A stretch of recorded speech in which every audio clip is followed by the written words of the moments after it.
Did you think Willis McGahee was dead when Ryan Clark hit him?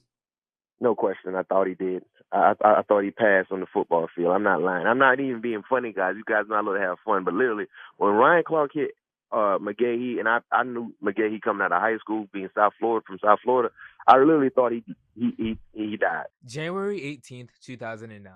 Two heated rivals will meet for the third time in the season, but this time for a trip to the Super Bowl. And this game was the definition of a demolition derby. But I have an important announcement to make.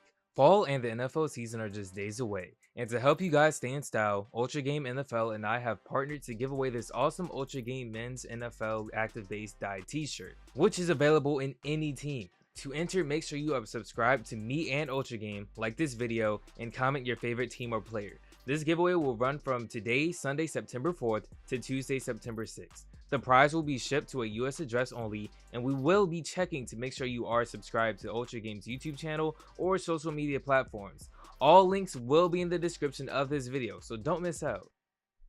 The two teams were the top two defenses in the league. The Steelers were the #1 overall defense in 2008, and the Ravens were the #2 overall defense in 2008. And here is just a few names that headline these all-time defenses. Defensive Player of the Year James Harrison, Troy Polamalu, Ryan Clark, Ike Taylor, multi-time Defensive Player of the Year Ray Lewis, Ed Reed, Terrell Suggs, Haludi Ngata, Bart Scott, and many more underrated names. It was safe to say the offenses were going to struggle in a game of this magnitude versus the top two defenses in the league. The Ravens were led by a rookie quarterback in Joe Flacco. I think Joe Flacco is actually a very elite quarterback. And rookie head coach John Harbaugh to the 28th ranked passing offense. Meanwhile, the Steelers had the 17th ranked passing offense with Big Ben, Hines Ward, Santonio Holmes, and more. Unfortunately for the Ravens, while the Steelers kept getting healthier, the injuries were piling up like Cleveland Browns losses in the 2010s. The Ravens had a grand total of 64 games missed by starters, the most in the NFL for playoff teams. But before we get into the game, I did say that this was going to be their third matchup of the season. And going back to that, the Steelers swept the Ravens in the regular season as they barely escaped the Monday Night Football thriller in Week 4 23-20 in overtime, and again barely pulled out a 13-9 win in Week 15 in one of the most defensive games you'll ever see. So in the playoffs, it was the Steelers who were favored to pull off the trifecta and were a 6-point favorite. And the over-under was 34 points. For example, the over-under for this Thursday's Bills and Rams season opener is set at 53 points. And the lowest over-under in NFL history was set at 28 points for a December 1993 matchup between the Bears and the Lions. Safe to say fireworks were not expected for this game. Now on to the game. The Ravens would go into Heinz Field on a 26-degree night with 12 miles per hour winds and a wind chill of 15.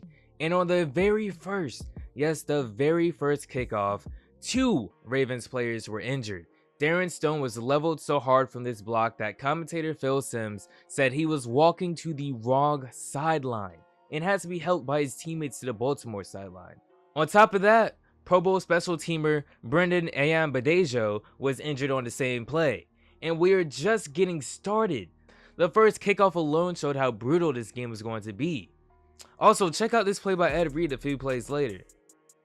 And that would lead us to 3rd and 12, where Big Ben would connect on a huge 45-yard pass completion to Hines Ward. The same Hines Ward that went for over 100 yards the last time these two teams faced. Surely Hines Ward would tear the Ravens up all night, right? Hee. The Ravens would go on to force the field goal on the first drive of the game, giving Pittsburgh a 3-0 lead.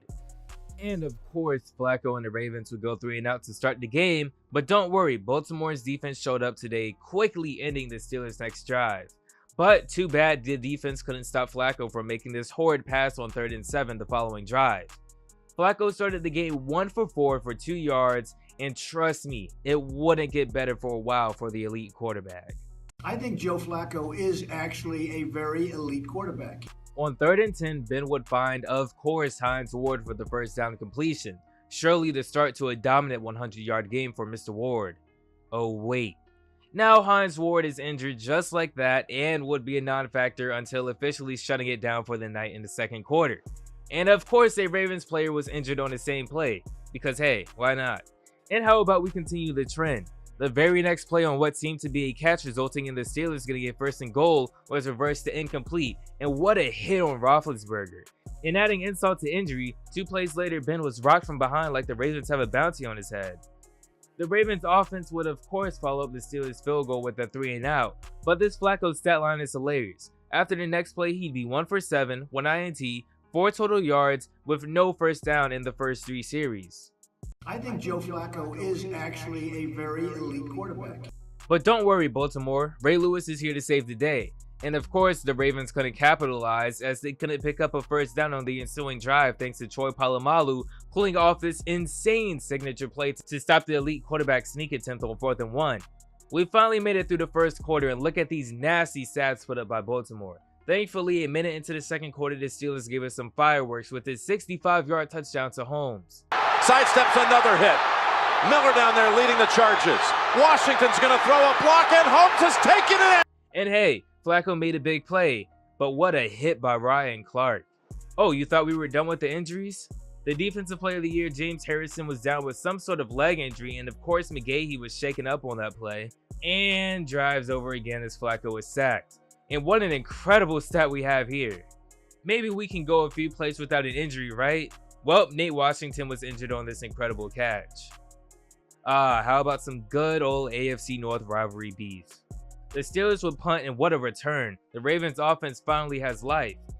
And yeah, this scene is really the story of this game as we have another injury. And my goodness, the Ravens finally scored. Flacco, who went 3 for 14 for 39 yards and 1 interception, finally saw his team in the end zone. But hey, watch out, Ben. And here comes what might be the most hilarious part of the game. Ben throws a dime to Limas Sweed that would have surely gotten the Steelers a 2-possession lead, but he dropped it. So my boy faked an injury and was so mad about this drop after being booed by his own fans that he was out for revenge. And a few plays later, he would deliver a block that was heard by everyone in the state of Pennsylvania on that night. Around, goes with the short option to Miller. And Limas Sweed comes in and throws a devastating block on Corey, injuring Corey Ivy. And of course, since it's the 2000s, he wasn't flagged. Oh, and the Steelers wouldn't even get points out of this. What a disgusting first half stat line. Now that we're at halftime, make sure you've entered that giveaway if you have it. Who doesn't want a free shirt? We then would start the second half with Troy Polamalu being Troy Polamalu. And of course the Ravens punt as we'd have Roethlisberger playing Fall Guys before being sacked. And my brother, what a hit by Terrell Suggs. And the flag was for an illegal man downfield, not the hit. And Suggs wasn't done just yet. He'd follow it up with a 14-yard sack. But somehow the Steelers still got the first down and ended the drive with the 46-yard field goal. And of course, the Ravens' next drive would stall thanks to a sack. And then Ben would get annihilated on this completion to Limas Sweed.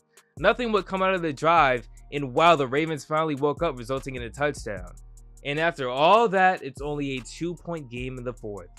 And as the Steelers would look to respond, what a play by, of course, Terrell Suggs. And now the Ravens would have the ball with a chance to win the game. But first, we have the average injury per drive. And look at the elite quarterback right there. But the Steelers on a blitz say not so fast. And on the very next play, the interception heard around the world. picked off Polamalu. Polamalu going right. The field is open. Aaron Smith shields. Flacco. Polamalu takes it home. So at this point, everyone knew the game was over, but Ryan Clark still didn't care. He absolutely leveled poor old Willis McGahee, who would then have to get stretchered off the field after not moving for like 15 minutes. Oh, what a hit. Ball's out. Recovered by Timmons. Ryan Clark is... By the way, there was not a flag on that hit. And that play really defined everything this game was about. And to add insult to injury, the elite quarterback would throw a dagger interception with 1 minute and 15 seconds remaining. The Steelers would go on to beat the Cardinals in Super Bowl 43 for their 6th Lombardi trophy. And if you want to see more quarterback performances like this one from Flacco, check out this video right here.